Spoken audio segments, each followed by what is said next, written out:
فصل يوسف عندما دستي سروكتية أنجمن كردي أنا كسيش حسكي لقلمنا فصل خان بخيراتي دنباش آمده کارین کنفرانس تمام بونه؟ بله که دل بخوین ایواد باش تشتر و شمو لطه می کردره بله بگومان آمده کرنج کنفرانس مر باش هاتی حاضر کرن از بهورم آنا جی هبال نیمه جوات دنه ای امید کمیته آمده کار جبو کاروبار روژا شمیه اگه تندره هونی دوی چه به هنک اجراءات هنه جین ترتیبات يعني في رنجي جوات جبو وان اجتماعي دار آنگا بس بگشتی کاروبار جر هاتی کرن و هر تشت داوی ده چه بیشم سر خیره با براستی ما حس ذکر کو کنفرانس چه با و سرکفتی با لفصل خان هناك بارتيان سرکردین بارتيان جمرا گوتن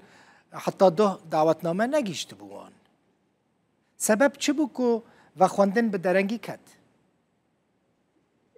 نا براستي جي حطان هاجي جبرهين لستجي بكري براستي هين حطان هاجي ناف زيادة جي دبن يعني هجمار جي بداوين ابوي ومبرنجا كي فرميجي ما خلق بخوندن نكرنه جبرهين البيشامة هي سبجي هي وانا وقت ما بو كوميتامي اما دكار جي دي جباتي دي از بيجم ايش ابوي حرتش زلال بدو وبرنجا كي فرميجي وخلقي ما بين بخوندن و ده چاوره کرن چند کس بشتاری کنفرانسی ببن؟ وقت ما قول استهينا بكري براستي از باورين دو ارتا سياسد و بگه 400 كيجي از دبيجم حمو پارتي بي استثناء هاتنا دعوت کرن؟ بيگومان کس دور نهاتی خستن جي هر کسی دی کنفرانسی دهی چه پارتی بین چه کسایت سر بخوام هجمارک باج خلکش خو بيگومان من کارم ملت خو گشی بخوام و هر کسی مراق دک گوله آمده به مکاری بو ام به هجماری براستی حتی هجمارا 400 کیجی ام حاضر بکن يعني كان زياده بزگریک تنه يدنامده ريخستني جنينة ريخستني فورتانة جواكا سيفيلن بارتي مي سياسي سربر ترديبي لي آمده بمكس نهاتي باش بستن اوكي جدار واوي تو ميوان هبن جدار واي روجا واي كردستاني جدار تآگاهیم تن انو كجدار وهاتي بخوندن باشد نش پارتیا و نش کسانی ده کنفرانس ده وی بریار بین استاندن یا تنه وی وثیقه یک ورا خواندن و ورا اوکی کرن مثلا وی اجنده یا کنفرانس چیه فصل خان براستی اجنده وی هری سرکه او نرینا سیاسی آگوم کردی آگوم لسر لحف کریه و او نرين بالزمانة بيخوندن كردي عربي وهروها اميل تيبين ونريني خلكي خوشي قهدار بكن بشداري كونفرانس بونه بيقومان امي بوان رهب نشيني نكن امي مناقشة نكن تندري كونفرانس دتن امي وان تيبينا امي بن بيسين اللي جنبها ام دور جي انكار اللي سرونين هجر تشتك هبه يعني وقت بيجي نرينا امي سياسي زنجين بكو خورت بك بيقومان امي درباس بكن وينريني باشا تشتكيدن مثلا كردن حما هناين حمصة هناين حلب هنا كردين شامي هنا وين نارين وان دي كونفرانس ده بشتار ببن؟ لا والله تكس شبان هرما بنخابن يعني والله لا هذا نبفن سبب كردن اوجي؟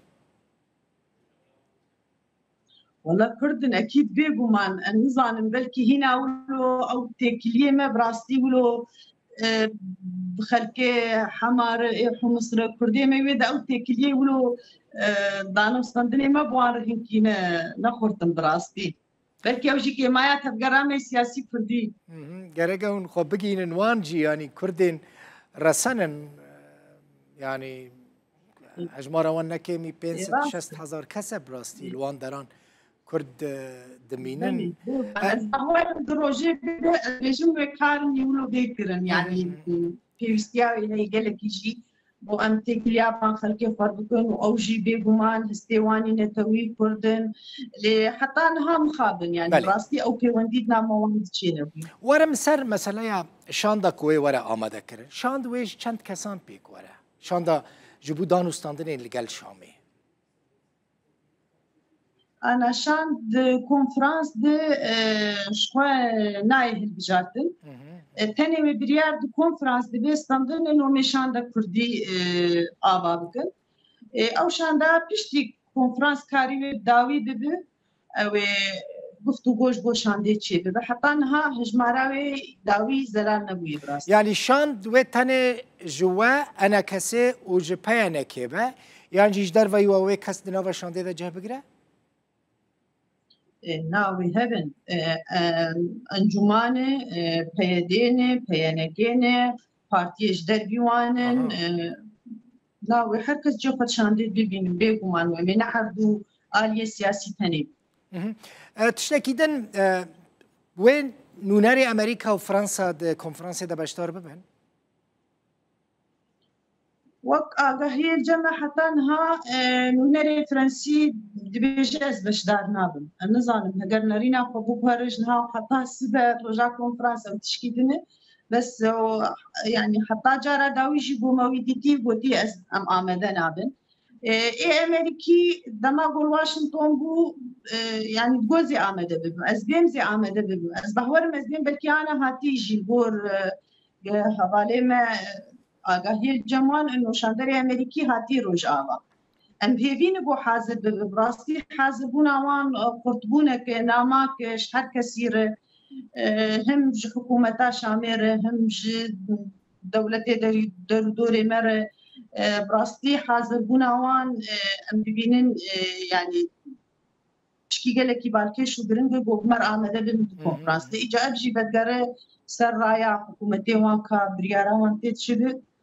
حتى انها هين هلوز دلال نكرن بله فصل خان الرولا كيه بود براستي دا آمده كرنو يعني د پشتگیریا لدار خستنا في كونفرنسي دا افدما كدريجا هنو آلي پيادل برهف ددن ایرویا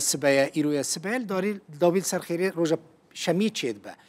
که رولک اوها بر بچاو لیست کو هن بگهین انجام که هن به هفره کنفرانس که ساز بکن براستی رولو باندورا گلک آریا هبو یک جه شپا باندورا ملتی نو فشاراوی سر ما هبو گلکی بمراق بو اب وكرد بن بيك هالوست بيك شان بن في الشارع ملاد بون ابيك جي يعني وقت بيجي بري هرتشتي ملتي مي كدو فباداوي في الشارع سر ما ابيك دوا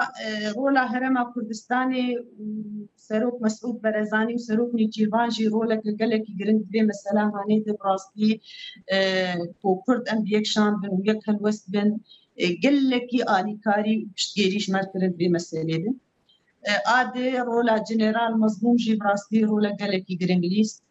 سپاسیا ویجید کن، سپاسیا ملتی خود توایید کن، سپاسیا هر کسی کن. هر وها دبی امجبیر نکن هجای گوتنی رولا امریکا و فرانسا جی.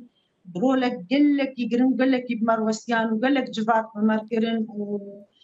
قالك هولدان كرم براستيك وأم بيك هالوسبن وبيك شامبن للشام باي تختم قاربن ما في ملتي خمس وقت كنت دستورة باشا رجع سيدي سباسيا حماركم براستي حركسي بو وقت بيجي كاركر وهولدا وأب كونفرانس بيك بي وهي ما وأميدي ما جي بلندن براستيك ورجع شمية أم كونفرانسية فلداكم وكونفرانس كي سركفتي بي وبإنجام بي وأم مزجنيا برهم يجي بدل من التلفون. أزي قال لك سباسيات تذكم كتبوي ميفانا من فصل يوسف عندما دستيا سروكتيا أنا كسي حسكي وهي في ذكم كونفرنسا كهوني تشيبكن كونفرنسا كسركفتي. سباس.